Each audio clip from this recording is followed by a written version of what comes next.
Hello guys, welcome to another vlog. ఈ వ్లాగ్లో మనం వచ్చేసి డే థర్డ్ 11th లొకేషన్ అనమాట. ఇది మహానంది. సో మహానందికి అయితే వచ్చాము. ఒకసారి చూడండి. గుడి లోపల అయితే వీడియో అలవ్ లేదు, ఒకసారి బయట వరకు చూడండి.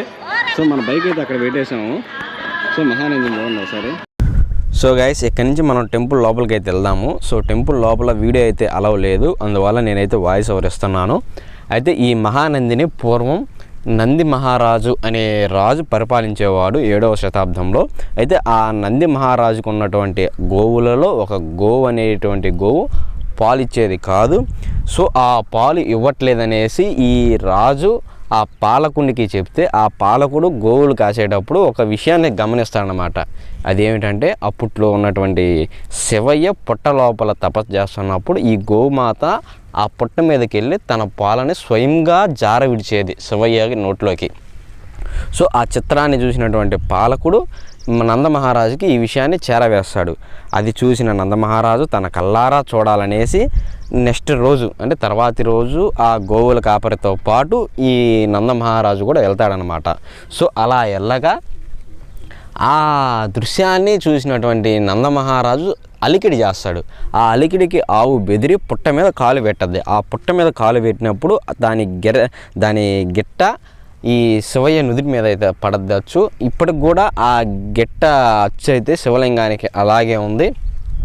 సో ఆ రోజు నుంచి అయితే అక్కడ శివయ్య అయితే వెలిశాడు. ఇంకో విషయం ఏంటంటే ఈ మహానందిలో మొత్తం 9 నందులు గలవు అనమాట. ఈ 9 నందుల్లో ప్రధానమైన 2 నందులు ఈ మహానందిలోనే ఉన్నాయి.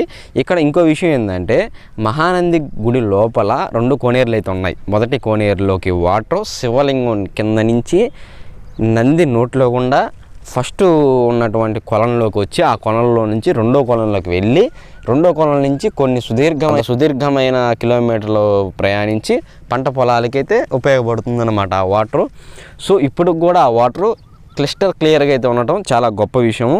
ఆ వాటర్ని ఎంతోమంది సైంటిస్టులు, ఆర్కాలజిస్టు వాళ్ళు ఎంతోమంది పరిశోధన చేయగా ఇంతవంటి స్వచ్ఛమైన నీరుని ఈ భూప్రపంచం మీద ఎక్కడా లేదు అనేసి ఒక ముద్ర అయితే ఇచ్చారు. సో ఆ కొనేట్లయితే ఎవరైనా తలస్నానాలు చేయొచ్చు, మునగొచ్చు, తాగొచ్చు, అంత క్లియర్గా అయితే ఉంటాయి.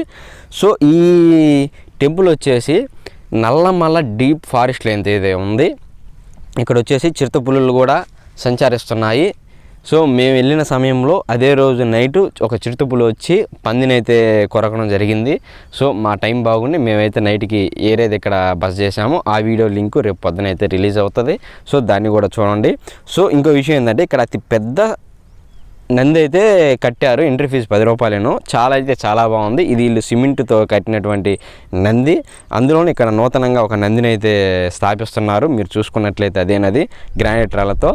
ఈ క్లియర్ వాటర్ అనేది ఎంత స్వచ్ఛంగా ఉందంటే అంత స్వచ్ఛంగా ఉంది. నీటి అడుగున ఉన్నటువంటి సూది కూడా క్లియర్గా కనిపించేంత విధానంగా అయితే ఉంది ఈ టెంపుల్. అయితే ఈ టెంపుల్లో ఈ యొక్క శివయ్యే కాకుండా మనకి గణపతి ఇట్లాగా 4-5 దేవుళ్ళు అయితే కలరు.